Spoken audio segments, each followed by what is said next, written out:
बहुत समय पहले हिमालय की तराई में बसा था एक रहस्यमयी राज्य चंद्रवौन।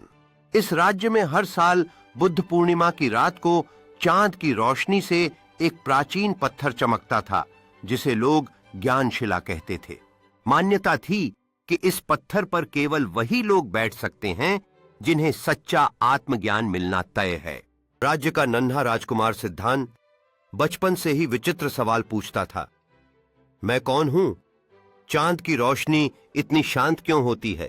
दरबार में विद्वानों को हैरानी होती थी कि एक बालक ऐसे प्रश्न कैसे पूछ सकता है। एक बुद्ध पूर्णिमा की रात जब पूरी प्रकृति शांत थी, सिद्धांत चुपचाप ज्ञानशिला पर जा बैठा। तभी अचानक पत्थर चमक उठा और आसमान में गूंजा एक गूढ़ मंत्र, जो स्वयं को जानेगा वही सृष्टि को समझेगा। यह दृश्य देख राज्य के सभी संत स्तब्ध रह गए।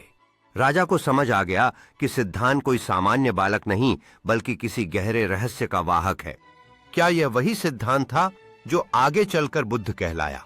समय बीतने के साथ सिद्धांत की यात्रा ने उसे ज्ञान की राह पर बढ़ाया और अब वह बुद्ध बन चुका था, मन की शांति का प्रतीक। उस दिन से बुद्ध पूर्णिमा सिर्फ चंद्रमा की नहीं, मानव चेतना के पूर्ण प्रकाश का पर्व बन गया। हर साल बुद्ध पूर्णिमा पर लोग एकत्रित होते हैं अपनी आस्था और ज्ञान की रोशनी को साझा करने के लिए। यह पर्व सभी को जोड़ता है एक नई शुरुआत और सत्य की खोज का प्रतीक बनकर। हर कोई अपने तरीके से इस पर्व को मनाता है और यह सुनिश्चित करता है कि बुद्ध का संदेश हर दिल में गूंजता रहे।